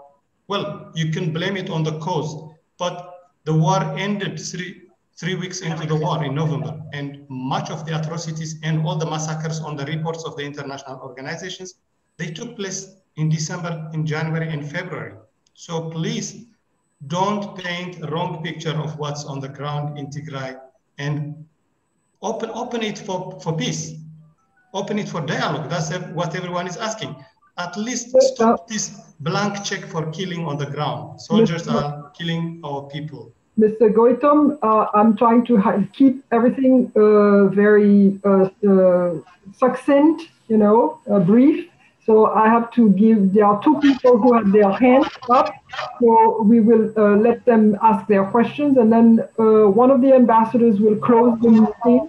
I think Ambassador Fitsum, followed by Ambassador Emder and Ambassador Tesfa Mariam. And then for Mr. Tilahun and Mr. Alemke, you still have your hand up. Do you still want to ask a question or make a comment? Hello. Yeah, this is Alam. Okay. Just to follow up with Goitom. First thing first, there is no culture that's embedded in Tigray that of rape. If you are asking for the people of Tigray to witness what their culture is, it's better. If you don't understand what the culture of Tigray is, for the ambassador of Eritrea, you need to understand what culture exists in Tigray. If you don't know, you don't know. You cannot blame rape culture on Tigrayans. First thing. It seems also that the ambassador from Ethiopia and Eritrea have already decided the perpetrators, the people who are committing crime against civilians in Ethiopia, or Tigray rather, are not from any part of Ethiopia or Eritrea. And you are saying that you will have a role in investigating these crimes. How would you be considered a legitimate group to decide those atrocities if you don't admit those atrocities are being committed on civilians? First, this one you need to address. Second of all, the idea that there is no existing crime that happened since the war broke in Tigray, considering that the culture of rape is massive in Tigray, is wrong. This is wrong. And it shall not be considered as a legitimate statement that should be given by leaders who are supposed to represent civilians, especially in UN. That's wrong. So the question is, on one hand, the Ethiopian government has admitted that Eritrean troops are on the ground. On the other hand, we are hearing from the ambassador to the UN, there is no role from Eritrean troops. Which one is right? Okay. Yeah, that needs to be clarified. Okay, so we will stop your question here. And we have somebody by the name of Tilahun. Is that person still there to ask a question or make a comment? Can I speak? Yes, go ahead. Thank you so much. I think thus far a lot has been said about the human rights and humanitarian issues. But what we need to focus on now is, I guess, what is going on right now. I think there is a very good improvement right now. There has been unimpeded access enabled by the government to the area.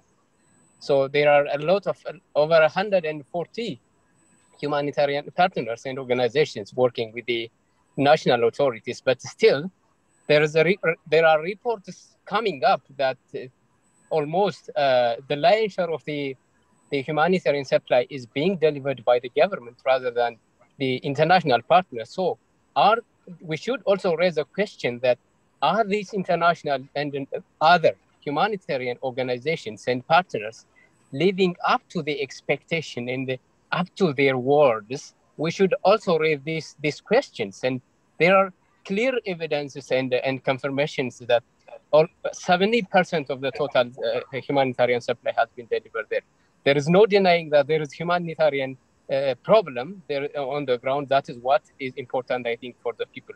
Regarding the human rights issues, I guess there is also recently a positive improvement that just yesterday, the day before yesterday, the National Human Rights Commission has signed an agreement with the UN Human Rights Chief to jointly undertake investigations into the Tigray region and into other areas where there are people massacred, including in Maikadra. So we should acknowledge these improvements and then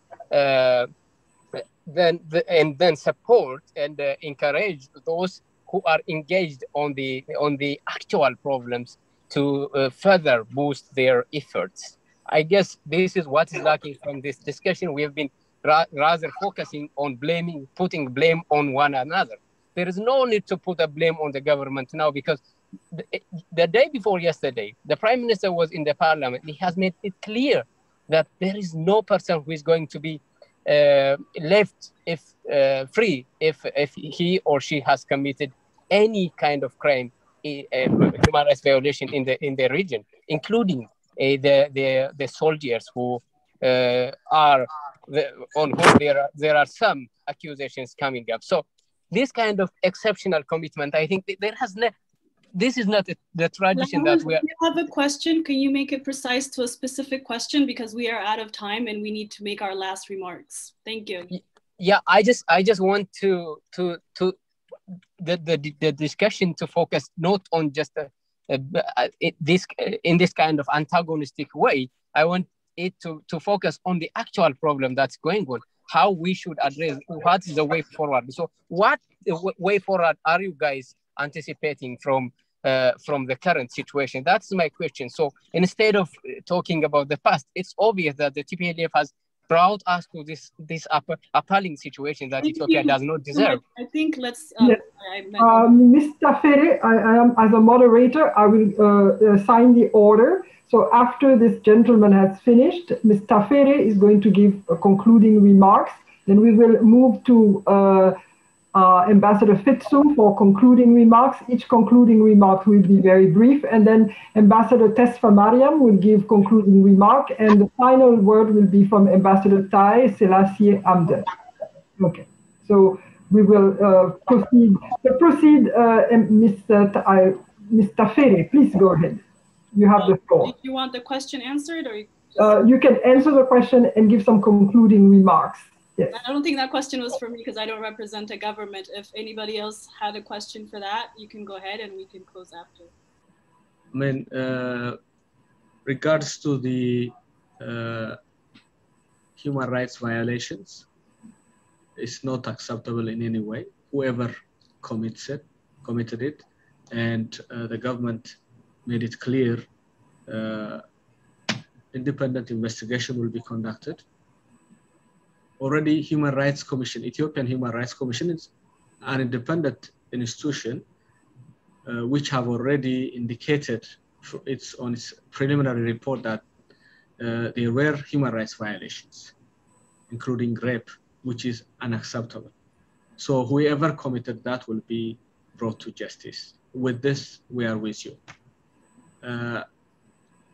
So unless proper investigation, independent investigation is conducted, any allegation coming from this side or that side would amplify the cyber, misinformation, disinformation going on. Otherwise, it doesn't help us much.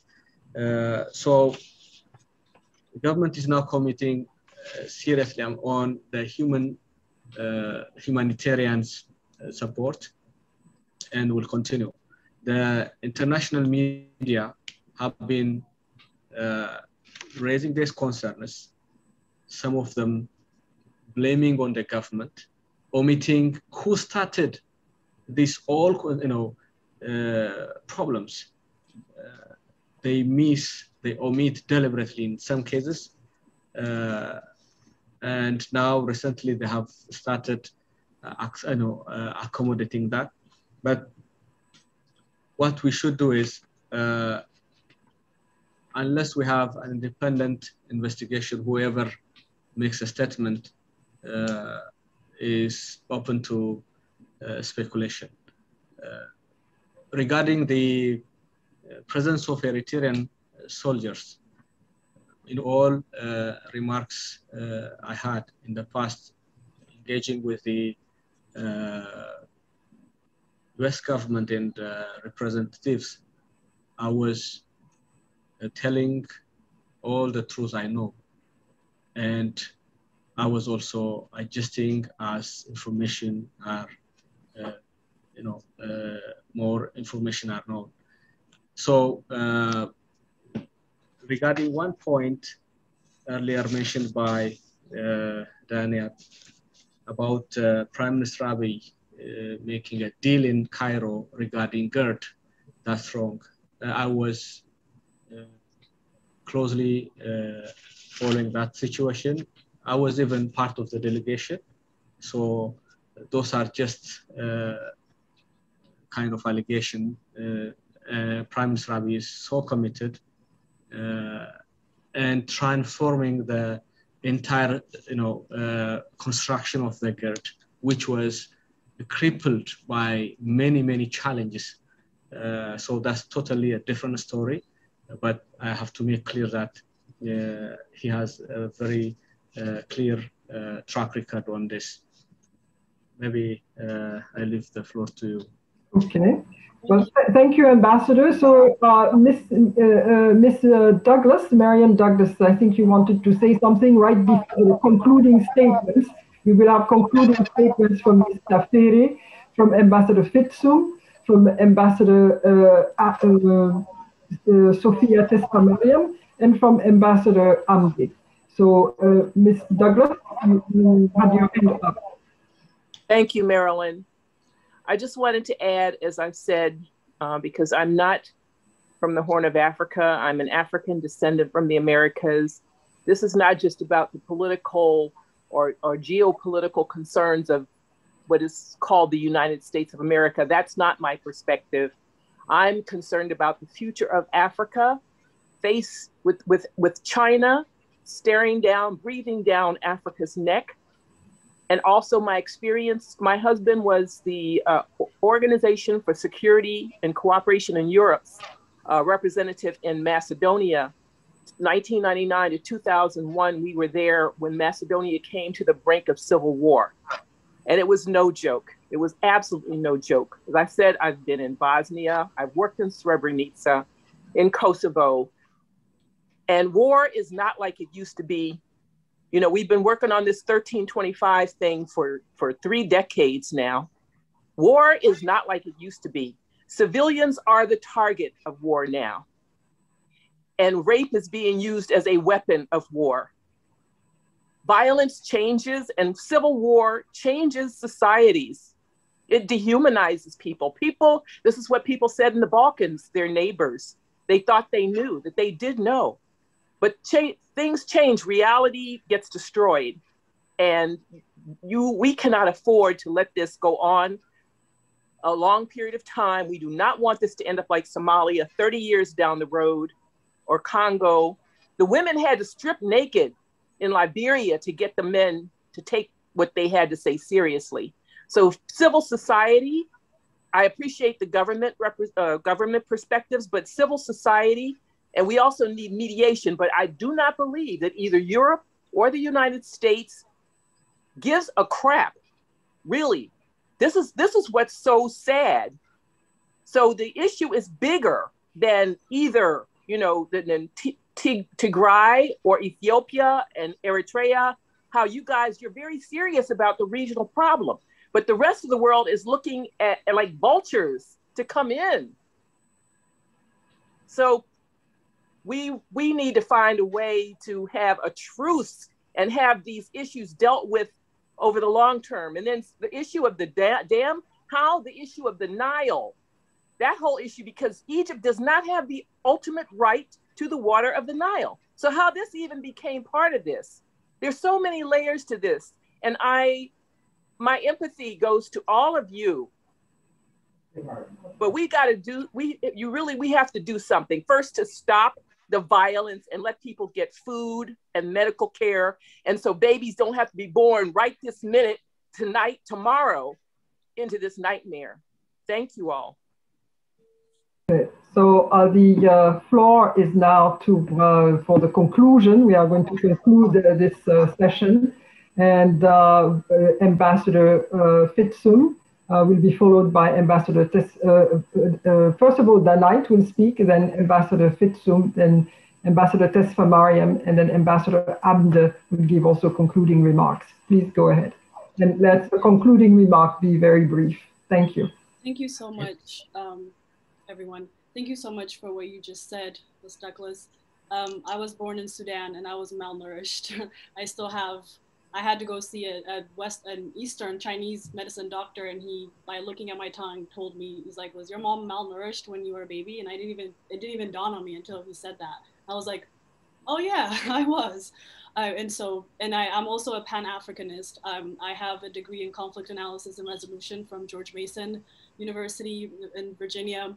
And that's my biggest concern, is the Pan-African part of it, right? We, as Ethiopia has been the center of peace. I've had a chance to work a little bit with the AU and IGAD during the South Sudan stuff.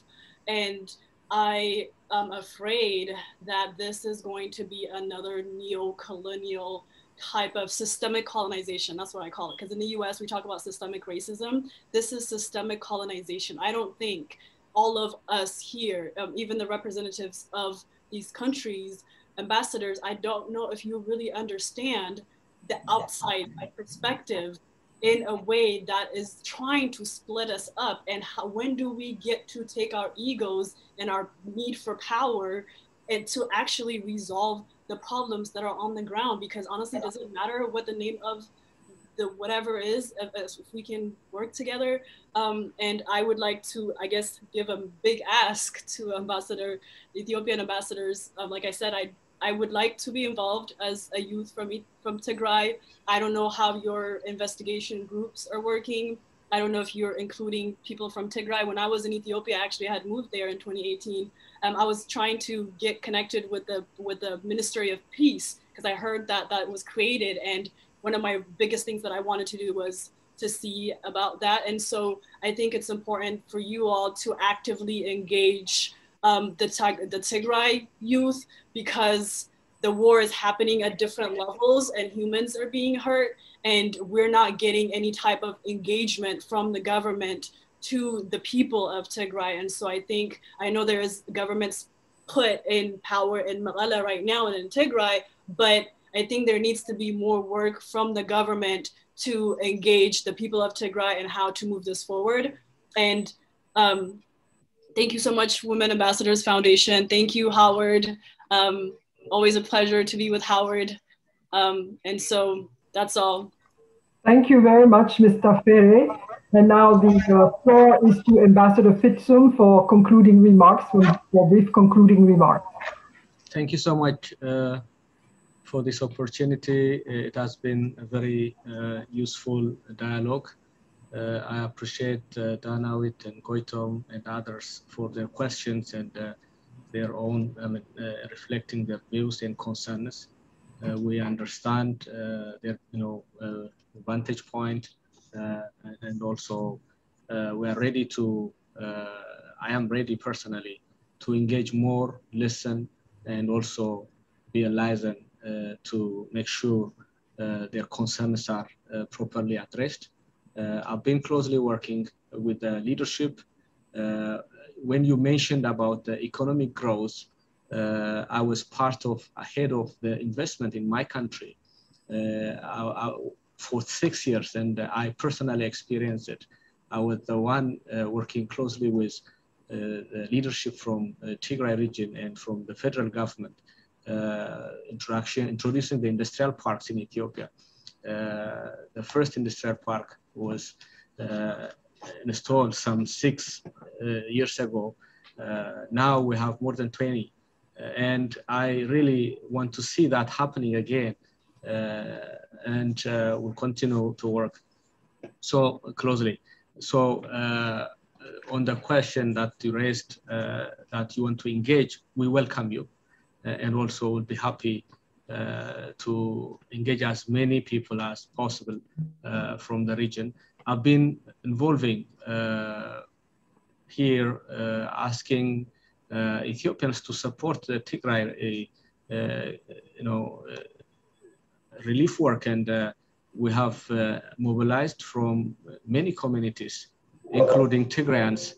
They are Ethiopians, of course, and they are in the forefront in many ways. But we also see that many are not coming as we expected for the relief support, medicine, and others, and also including the what Danai said on the if there is a mechanism to participate on the investigation, why not? So I'll reach out and we'll be happy to communicate our discussion. War is very ugly, and I remember what Lincoln said. Lincoln had to fight a war which was imposed on him. I really wanted to understand what he meant by that, and I had to travel to Gettysburg to see exactly what happened and to learn from the U.S. experience. Lincoln, war was imposed on him and he had to counter. Had he not countered that, how much ugly it was, wouldn't see such kind of unified country, free country in the world. So I'll be happy to work with you. Thank you. I appreciate it for. Thank you, Ambassador Fitsum.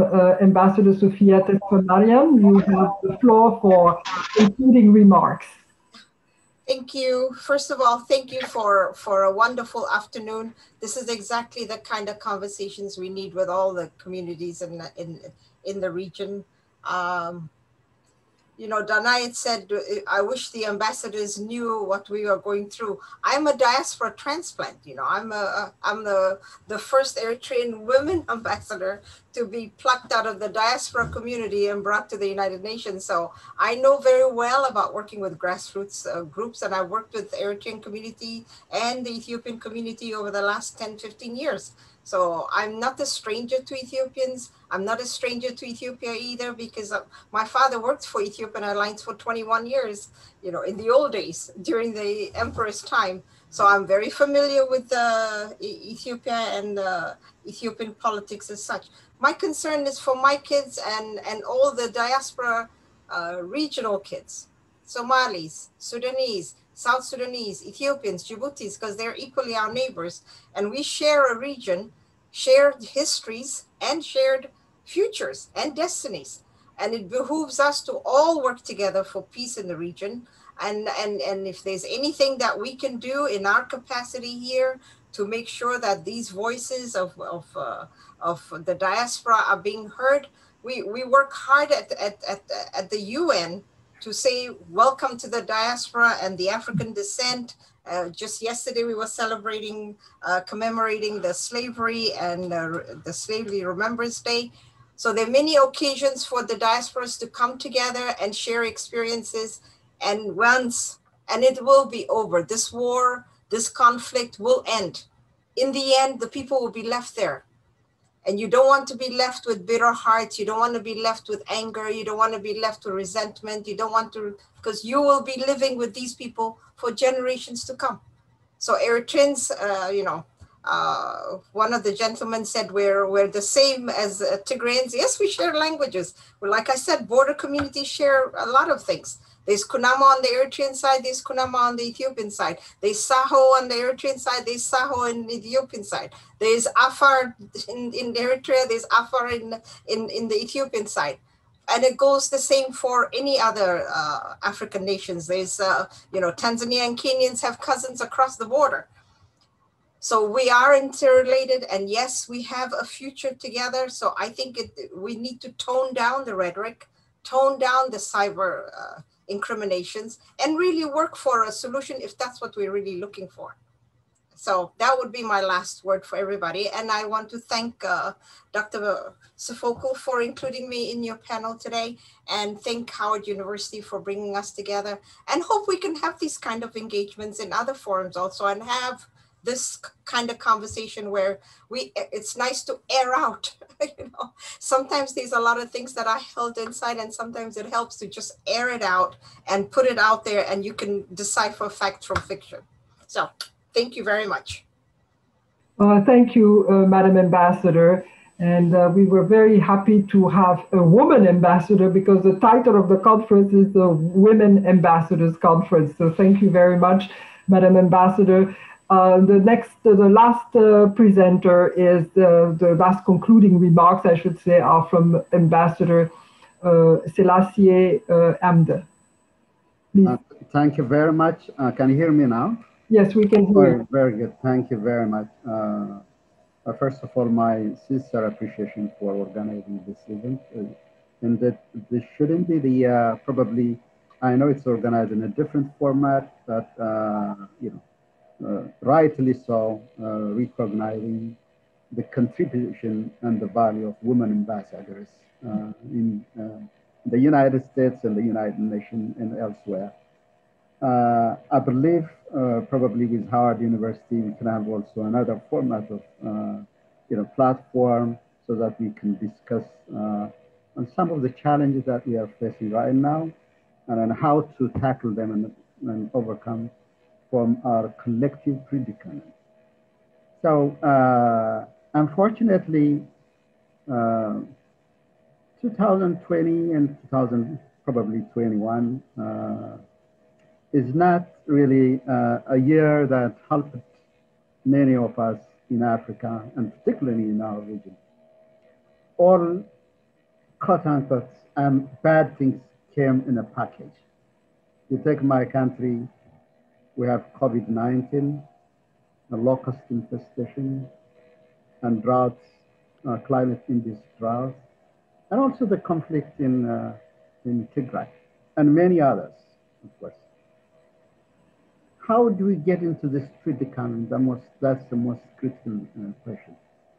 I know the Ethiopian elites, the intelligentsia, and the academics might have their share of contribution to this predicament, because there are still, as I said earlier, unfinished political discourses.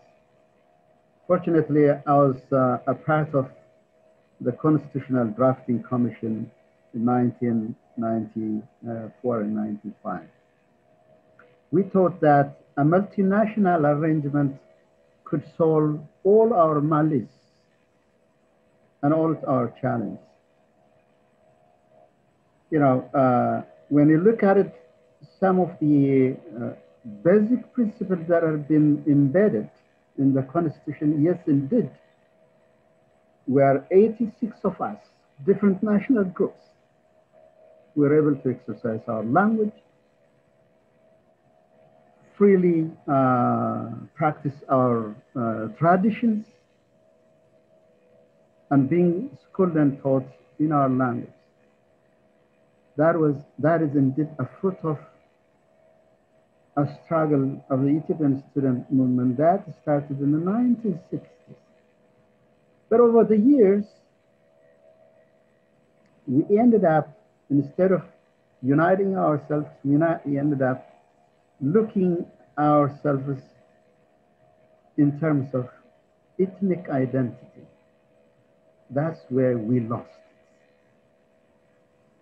And that's where, and probably, I remember President Obama in his speech in Nairobi, I believe so, he said that the last thing that Africa needs is to organize its community under ethnic lines.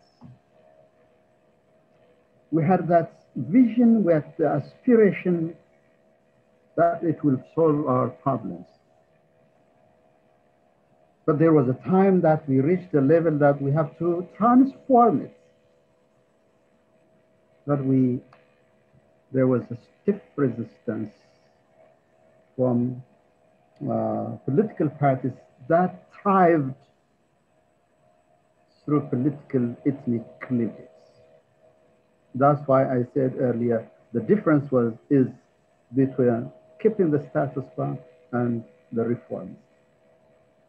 So, and as I said earlier, it's always difficult to see the unvarnished truth, the real truth, because as Danite and Dr. Marian mentioned, there are political considerations that cloud the reality that are not our making, honestly speaking. But, you know, as the Greek allegory has it, when is it the time that we're gonna come out of the ashes like the phoenix? It is all in our hands. Thank you. In order to reach there, conclude my remarks, in order to reach there, the truth has to be established. Who brought us into this predicament? That has to be established beyond reasonable doubt. And then we will move to a healing process. As Sophie has said that we are destined to live together. So it depends on how we are going to make it. And I believe we are not less intelligent, we're less moral to look into a solution that would definitely bring us together. So I would encourage you so that we can have more discussion along this line. We have never been in a state of denial. We know our problems. We assume and we believe that we know also our solutions. Shedding aside the media hype, the exaggerations coming from different interest groups, including the United Nations for that matter, where myself and Sophie work. We can sit down and also discuss on the way forward. It is possible. It is reachable. It's not far from us. We feel it, we see it, we touch it. So let's have more discussion along that line. Thank you, Marilyn, for organizing this important discussion, and also Marian and Danite, Naaman, Goitom, and Ambassador Sophie, and my good friend, Ambassador Susan from Ethiopia. Thank you so much, my appreciation. Yes, thank you very much, ambassadors, their excellencies, Mr. Ferre, and also as discussant, Mr. Douglas, Mr. Goitum, those who participated are thanked profusely. This is the 25th, the conclusion. This is the last panel and the conclusion of the Women Ambassadors Conference. We have in Paris Lakiten, Arnaud Lakiten, maybe he can wave at us. And I want everyone to give him a big round of applause because he has been working around the clock for to connect us technically.